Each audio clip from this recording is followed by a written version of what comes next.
Então é uma situação que nós temos que tomar muito cuidado, chamar a sociedade para prestar atenção nesse tema, orientar as pessoas, levar esse conhecimento às escolas. Esse tipo de vulnerabilidade é que as pessoas precisam ficar muito atentas.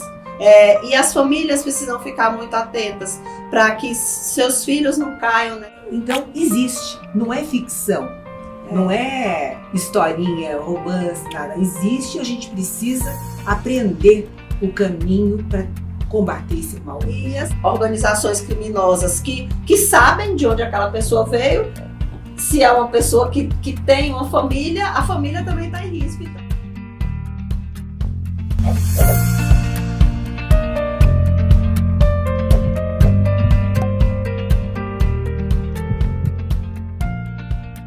Olá, meu nome é Luísa Filgueiras, eu sou juíza federal e estou aqui hoje para falar um pouco de tráfico de pessoas e convidar todos a refletir um pouco sobre o tráfico de pessoas. Tenho aqui comigo duas convidadas especialíssimas e com muita expertise no assunto, que são a desembargadora Maria de Lourdes Rachid Vaz de Almeida, a presidente da Comissão Interinstitucional do Enfrentamento ao Tráfico de Pessoas, Trabalho Escravo e Exploração Infantil do Tribunal de Justiça do Estado de São Paulo. E a desembargadora Inês Virgínia Prado Soares, do Tribunal Regional Federal da Terceira Região, com muita expertise no assunto também, já trabalhando nisso já há muito tempo, desde os seus idos tempos de Ministério Público. Agradeço muito a presença de ambas, é um grande prazer estar aqui. E então, iniciando a nossa conversa, eu pergunto à desembargadora Maria de Lourdes sobre o trabalho da nossa comissão interinstitucional e sobre o trabalho da rede de enfrentamento ao tráfico de pessoas. Por favor, doutora. Primeiramente, doutora Luísa, me permita chamá-la de Luísa, porque você é uma querida por todos nós, não só na comissão, mas é uma pessoa que se destaca nesse tema, né? Então, eu que agradeço o convite, é uma honra participar dos eventos da Justiça Federal, que é sempre muito parceira. A nossa comissão começou, como você bem sabe, de uma forma ousada, porque, na verdade, o Tribunal de Justiça do Estado de São Paulo é o que menos atua com relação à matéria. E essa comissão foi criada em 2013, justamente porque houve um caso concreto em que nós não sabíamos o que fazer. Eu fui procurada quando, na condição de coordenadora da Comesp, que é a Coordenadoria do Combate à Violência Doméstica e Familiar do Estado de São Paulo, e aí surgiu o tema. E o que é muito interessante é que essa comissão ela é formada por todas as instituições e todos os poderes. Então é uma comissão muito rica, porque esse tipo de matéria tão grave, a gente não consegue dar conta de enfrentar sozinha. Né? Então, como você bem sabe, nós temos a Justiça Federal, nós temos Justiça Estadual, Justiça do Trabalho, os Ministérios Públicos todos, polícias todas, inclusive rodoviária federal, Polícia Federal, Civil, Militar, temos as defensorias públicas, ministérios públicos todos, inclusive do Trabalho Federal, defensorias. Então, a sociedade civil também é representada, a Ordem dos Advogados. É uma comissão que, na verdade, ela faz parte do Tribunal de Justiça porque foi criada pelo Tribunal de Justiça, mas, na verdade, é uma comissão que todos nós participamos de forma igualitária. Nós trocamos experiências e informações a respeito do tema, não propriamente do tema em concreto. Quando acontece alguma coisa, nós descobrimos algum caso concreto, nós passamos para o departamento competente, por exemplo, Polícia Federal. E aí nós não temos mais contato, porque segue em segredo de justiça até para facilitar o trabalho de cada instituição. Né? Nós conseguimos muitas coisas importantes, que foi a primeira coisa, foi a assinatura dos protocolos, que todos participaram, as polícias, na pessoa do secretário de Segurança Pública da época, enfim, a Justiça Federal participou, na época a gestão era a doutora Cecília, presidente. Então, é uma coisa que engrandece muito o tema, porque nós trazemos a discussão e convidamos pessoas ligadas ao tema. Por exemplo, os cônsules já foram convidados, médicos, fizemos já acordo com a ONU, né? Participamos do protocolo de acordo com a ONU, várias medidas. Tivemos também a felicidade de conseguir a casa de apoio, que foi um pedido da comissão, que eu nem imaginava que isso fosse acontecer, justamente para receber refugiados. Então, essa comissão funciona dessa forma, para pensar em medidas por vários olhares, para a gente tentar saber mais do tema para o enfrentamento. Muito bom. É muito importante, né, essa rede de enfrentamento. Né? Importante, sem ela não funciona. Sem ela não funciona. Nós temos que trocar. Passou o tempo que nós pensávamos o seguinte: juiz fica no seu gabinete e não pergunta nada para ninguém. Não é? Eu acho que não, a gente tem que trocar ideias e tem que conhecer o universo das outras carreiras. Porque a gente aprende muito com o Ministério Público, a gente aprende muito com a Polícia Federal. Então são visões diferentes que naquela totalidade faz com que a gente aprenda um pouco sobre esse crime sofisticado e tão cruel. Com certeza, é um trabalho que só em rede pode ser feito mesmo, do enfrentamento ao tráfico de pessoas. Eu pergunto então à nossa convidada, doutora Inês Virgínia, sobre, tratando aqui da prevenção, né, o motivo de estarmos aqui é divulgar e tentar prevenir esse crime, né, esse que é um crime que movimenta mais de 30 bilhões de dólares no planeta, né, é o terceiro crime em termos de movimentação financeira, vem depois do tráfico de drogas e do todo o comércio de contrafações mundial, né? O tráfico de pessoas. Eu gostaria de perguntar à desembargadora Inês sobre a questão do aliciamento das vítimas. Sei que recentemente escreveu um artigo muito interessante sobre o tema do phishing, que é uma forma de aliciamento virtual. Gostaria que a senhora falasse um pouco para nós sobre isso, por favor, doutora. Eu agradeço, é uma honra estar aqui hoje. Doutora Luísa, também vou tomar a liberdade de tratar por Luísa, com a Rachid, quem tanto admiro, minha colega desembargadora, e que teve a iniciativa de fazer essa comissão, esse fórum, comissão interinstitucional, não é? Comissão interinstitucional. Muito importante. E o phishing é algo que surge mais recentemente, uma forma de aliciamento, que phishing vem de pescar, né, em inglês, e que os aliciadores lançam ali a sua isca nas redes sociais para pegar qualquer vítima. Diferente de outro tipo de aliciamento que se escolhe, não, a gente quer mulheres assim, assado, para fins de exploração sexual. Não, nesse caso você já sabe para qual fim, continua sabendo, eu quero mulheres para fim de exploração sexual para irem para a Espanha. Mas ele quer qualquer mulher que morda aquela isca. Então ele quer uma presa. E aí, no mundo virtual, as mulheres não são capturadas por bairro ou por locais que ela frequente, são capturadas na rede. Então, é um crime que os relatórios da UNODC começam a apontaram durante principalmente esse período de Covid, mas ela já estava apontando, já no relatório 2020 vem, alertando a fragilidade. E ele pega exatamente os grupos mais vulneráveis numa vulnerabilidade diferente, Luísa, porque a vulnerabilidade digital é uma vulnerabilidade que muitos de nós temos. Muitas vezes a gente não é vulnerável, a gente tem uma posição social mais privilegiada, a gente tem uma condição financeira mais privilegiada, a gente tem um ensino formal que nos permite ter um conhecimento maior, mas quando a gente chega na rede social, a gente é quase um analfabeto social. Então, essa fragilidade e essa possibilidade, eu não estou dizendo que nós três aqui seríamos vítimas de um aliciamento desse, porque talvez a gente não precisa daquele emprego, a gente não tem aquele sonho de mudar de vida e trabalhar no exterior, porque ninguém é capturado sem também estar numa situação de que precise sair, não é?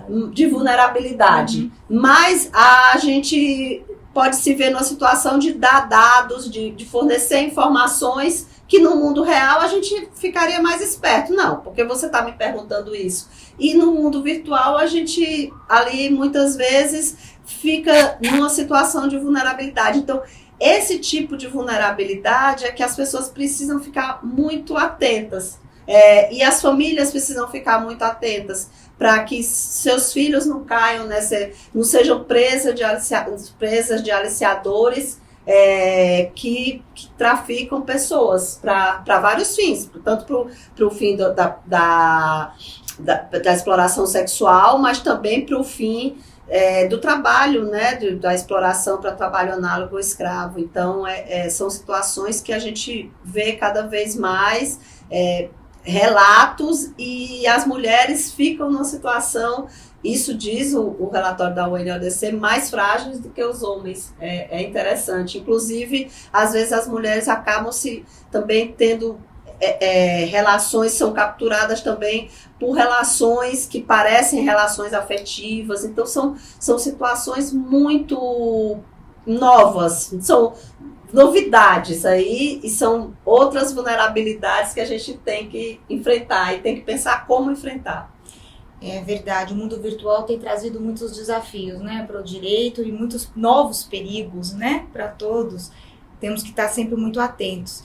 E, então, pegando esse gancho de gênero que a doutora Inês acaba de colocar para nós, né, eu gostaria de perguntar para a doutora Rachid, ela que tem estado à frente também da comissão que trata de violência doméstica, de violência de gênero no Tribunal de Justiça de São Paulo, se vê uma conexão clara entre o tráfico de pessoas e a violência de gênero? Completamente.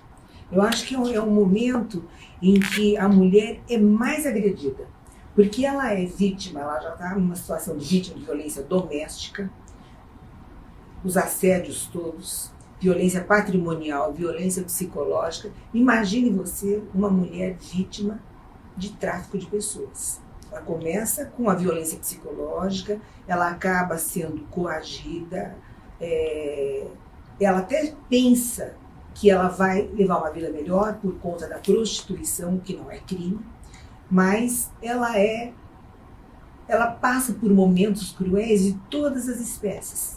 Então ela passa por todos os tipos de violência doméstica, patrimonial, psicológica, física, porque ela é retida, retém o passaporte, né, doutora Virginia? Retém o passaporte, ela fica endividada, ela fica completamente escravizada, chegando ao ponto até do feminicídio.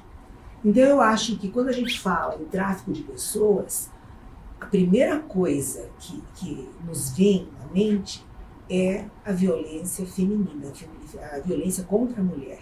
E também hoje contra uma forma contra gênero, né? Porque hoje nós temos não só mulher vítima de tráfico de pessoas, mas também nós temos homossexuais, enfim, é um leque grande. Eu acho que todo mundo que passa por isso está sendo, sim, vítima de uma forma muito cruel da violência contra a mulher.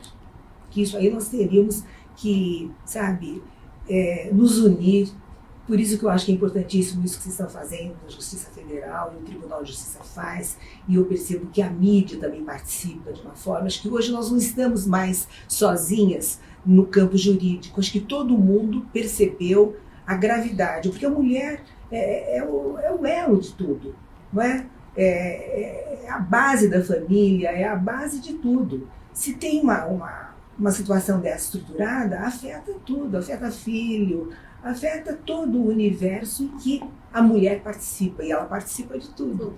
Então é uma situação que nós temos que tomar muito cuidado, chamar a sociedade para prestar atenção nesse tema, orientar as pessoas, levar esse conhecimento às escolas, que é importante, porque já vi casos de pessoas e moças bonitas, enfim, sendo assediadas, porque elas se expõem muito na internet. Como a doutora Virginia disse, a internet hoje é um caminho muito fácil, porque elas se expõem, mostram os costumes, mostram a imagem, né? Então elas acabam recebendo propostas, não só de trabalho, mas às vezes até de relacionamento, pensando que é um relacionamento amoroso. A mulher vulnerável, frágil, acaba embarcando nessa situação que é um crime horrível. E acaba escravizada. Completamente escravizada, quando não é morta. Quando não é Porque morta. é tão difícil os casos em que a mulher traficada, consegue ser libertada. Exatamente. Vocês acompanham isso, nós temos casos em que nem sempre acaba bem. No final, via de regra, é trágico, né?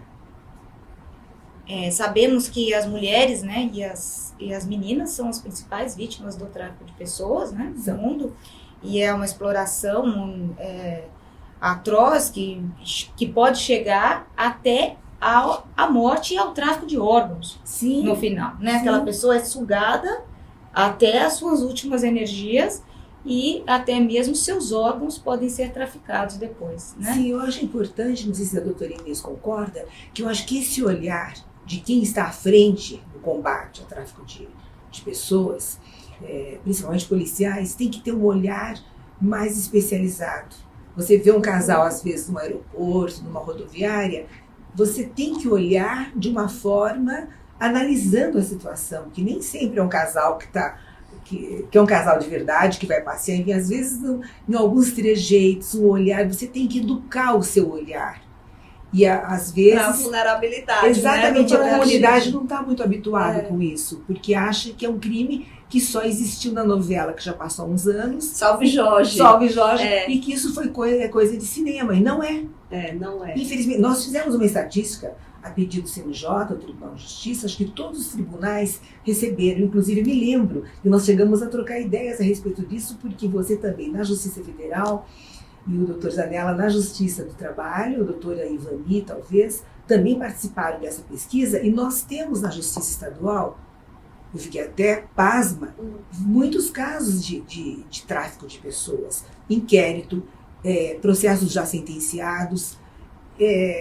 Então, existe, não é ficção, não é historinha, romance, nada. Existe e a gente precisa aprender o caminho para combater esse mal. E assim, no olhar, né, doutora Rachid, é muito interessante quando você fala da questão da prostituição e do treino do olhar, porque não é porque a pessoa vai se prostituir naquela novela Salve Jorge, antiga, eu vou confessar aqui que sou noveleira, nem sou mais, mas eu era uma noveleira. A novela trazia a pessoa, recebia uma proposta de emprego para ir para o exterior, para trabalhar numa pizzaria, e chegava lá, estava na prostituição. Muitas vezes a pessoa sabe que vai sair do país para ser prostituta, mas isso, ser prostituta não é crime.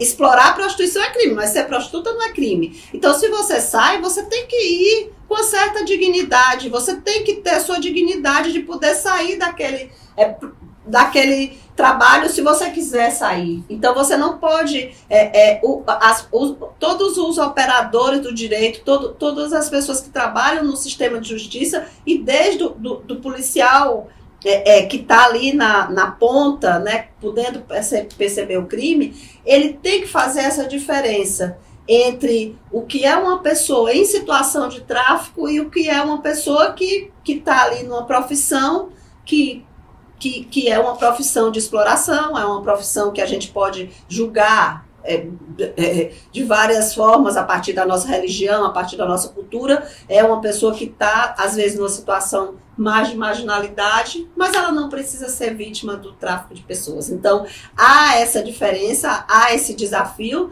Na prática, quando a pessoa que é prostituta também é vítima do tráfico de pessoas, eu acho que ela fica numa situação muito mais vulnerável, porque muitas vezes ela não consegue sair, porque tem isso que a doutora Rachid fala, da falta do olhar, e assim, todos nós três podemos ter um olhar mais treinado, mas às vezes nossos colegas, mesmo dentro do sistema de justiça, e aí falo todos os operadores do direito, podem dizer não, ali tinha uma relação de igual, era um contrato, eram as partes, estavam acordando, mas tem situações que não são totalmente desproporcionais, né? Eu me lembro que tinha um caso que as prostitutas reportavam, umas que voltaram, né, conseguiram sair da situação de tráfico, que elas tinham que fazer fazer 30 programas por dia para não pagarem a multa. Quer dizer, as dívidas da pessoa ficam incontáveis, porque ela cumpre aquilo e no fim do dia ela está completamente... Para começar a ganhar dinheiro, você tem que fazer mais de 30 programas, você não é isso que a pessoa fazia aqui antes de... Quando ela era livre, né? quando ela não era uma escrava. Então, essa é um treino que a gente que é muito desafiador, a gente se libertar, ver a pessoa em situação de tráfico como uma pessoa em situação de tráfico. E essa situação, como você bem disse, olhar sem preconceito. Exatamente. Não é sem preconceito, ela tem que ser acolhida. Ela tem que ser acolhida. Não recriminada porque ela queria sair do país ou do estado para se prostituir. Principalmente porque ela perde os vínculos que ela tem, né? Quando ela foi, a vítima de tráfico de pessoas sofre um deslocamento para um lugar estranho e o rompimento de seus vínculos sociais e familiares, ela não tem a quem recorrer. Por isso ela está numa situação de extrema vulnerabilidade. E muitas vezes ela consente nessa exploração. Só que ela não consente em ser escravizada. Quando chega no local de destino, ela não está ali apenas sendo explorada sexualmente com o que ela consentiu, mas ela passa a ser uma escrava, uma devedora eterna e uma escrava com ameaças de morte, às vezes ameaças de morte da família. E o que ela perde, então, é a liberdade, né? Porque a gente não pode julgar o trabalho que a pessoa vai fazer, o que ela se propôs. Sim, ela se propôs, mas ela chegou lá, ela perdeu a liberdade. Ela não pode mais lutar, ela não tem mais escolha e não consegue mais sair dessa situação. E aí nós temos uma situação de tráfico de pessoas. E quando a pessoa vê e quando a pessoa tem a quem recorrer, aquela pessoa que ela vai recorrer pode estar correndo risco de vida porque ela recorreu a ela. Então, assim, é isso também, né? Se ela tem uma família que a protegeria, aquela família, geralmente a gente está falando de organizações criminosas que sabem de onde aquela pessoa veio. Se é uma pessoa que tem uma família, a família também está em risco. Então é uma situação muito complicada, não tem para onde correr, né? E esse caso, você está falando uma coisa muito pertinente. Esse caso, quando começou tudo no tribunal, da comissão, o caso concreto era uma menor em que a família havia consentido o tráfico da menina. Então, o que aconteceu? O desfecho foi péssimo, porque ela acabou voltando para a Bahia, para a casa da família que havia concordado com venderam a menina. Então a família, além de correr risco, como você bem colocou, às vezes a família também está envolvida quando é menor, ou a mulher, vítima de violência doméstica, acaba não tem outra saída, enfim, está vulnerável, quer dizer, poderia até ter outra saída, mas a gente não pode exigir condutas sensatas e quem é vulnerável. Quem está sofrendo um período de vulnerabilidade, é fácil julgar fora.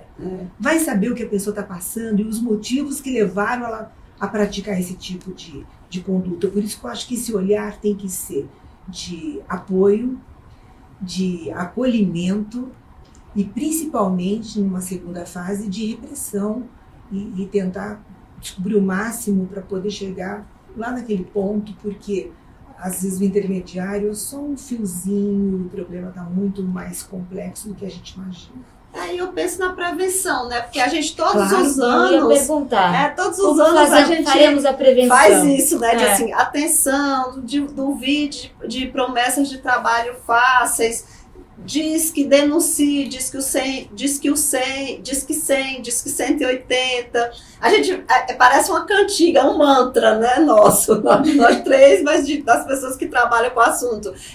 Deixe uma cópia do seu documento, do seu passaporte com um parente, com um amigo, combine com alguém que, quando você vai para o exterior, né, que se você passar mais de 4 dias sem ligar, saiba o endereço da embaixada, do consulado que tem na sua cidade. Então, assim, tudo isso a gente diz, mas o crime continua acontecendo, então a gente fica pensando, todos os anos eu fico pensando nessa época, assim, aqui no prédio da Justiça Federal, tá todo iluminado de azul, para lembrar o dia, ou quem não souber o que aquele azul vai procurar saber, não é? É o azul do coração azul do tráfico, mas por que a gente falha tanto? Ou por que a gente não consegue atingir?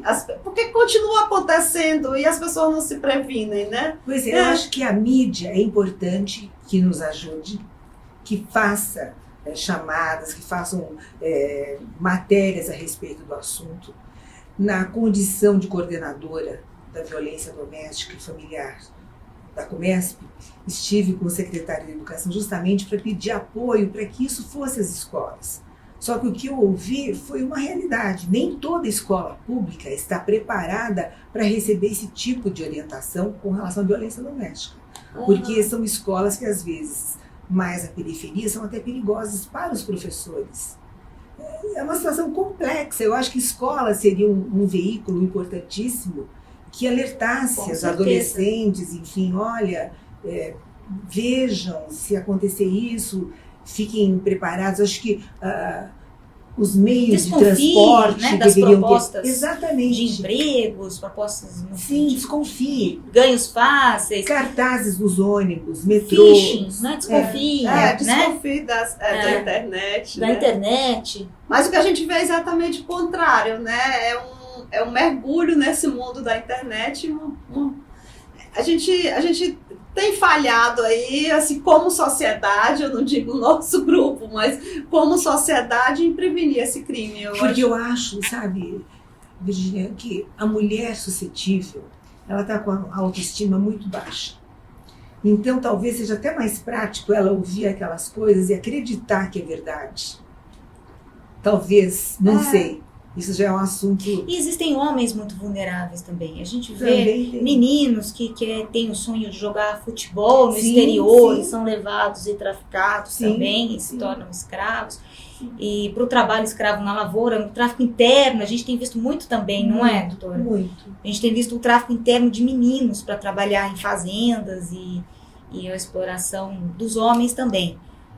Tem crescido muito, pelo que tem observado e dos números. Estrangeiros também, a gente em São Paulo, enquanto a gente fala aqui, a gente sabe que tem algum cativeiro, né, explorando nessa indústria de vestuário.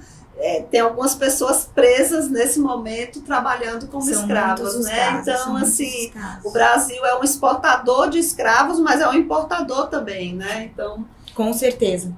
Mas eu acho que a gente pode terminar falando de sonho, né? Porque, assim, é interessante. Eu acho que o sonho é algo que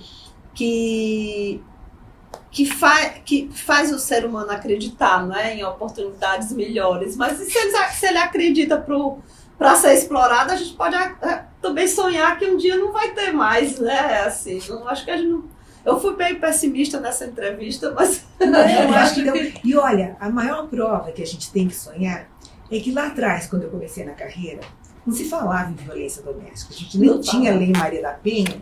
E o que acontecia? Não acontecia nada. O agressor ou pagava uma cesta básica, saía barato a agressão, ou então nem isso, porque a mulher se arrependia e ela acabava se retratando. Falava, não, eu caí da escada, eu me machuquei sozinha. O que acontece? A luta continuou, os meios, as políticas públicas foram crescendo, ela viu que ela não está sozinha, que ela tem apoio, que ela vai chegar no hospital, numa delegacia, ela vai ser encaminhada devidamente. Então esse otimismo é muito interessante também com relação ao tráfico de pessoas, que as mulheres também entendam que existe uma rede. Nós estamos mais no início do que violência doméstica, mas a gente tem que pensar as mulheres, juntos, os migrantes, os refugiados. Nem me fale, né? Eu acho que precisam saber que existe uma rede de proteção que existe ao tráfico de pessoas. Que existe. Né? Uma rede o de ser humano está muito enfrentamento ao maltratado. tráfico de pessoas. E que existem instituições de acolhimento, né? Sim. As vítimas. E de repressão. E de repressão, que são as nossas instituições que estão aqui hoje tão bem representadas por essas o que eu acho duas maravilhoso, queridas desembargadoras. Sabe, Luiz, o que eu acho maravilhoso é a gente se unir, independente de qual profissão exerça. Nós somos magistradas, mas polícia, sociedade civil, enfim, todos unidos na mesma causa, que é para ver o ser humano está sendo muito maltratado, para que isso seja alterado. Treinar o olhar. Treinar o olhar. Bonito essa sua frase, assim, quase acho que foi na primeira fala. Treinar o olhar, exatamente. Treinar o olhar. Identificar a situação. Porque não é fácil a gente treinar o olhar, não é não é fácil olhar o outro, né? Imagine treinar o olhar para ver dentro daquela pessoa vulnerável essa vulnerabilidade que é violenta. Que ela está sofrendo a violência. Então, assim, é um treino mesmo, todos os dias, né? Não considerar ninguém invisível, né? Minhas queridas, agradeço imensamente essa conversa. Acho que nós estamos aqui realmente colaborando com a prevenção ao tráfico de pessoas, trazendo todas essas informações. E encerro então o nosso encontro de hoje, reiterando que liberdade não se compra, dignidade não se vende. Sigam então as hashtags Campanha do Coração Azul e Todos contra o Tráfico de Pessoas. Obrigada. Eu que agradeço. Foi ótimo.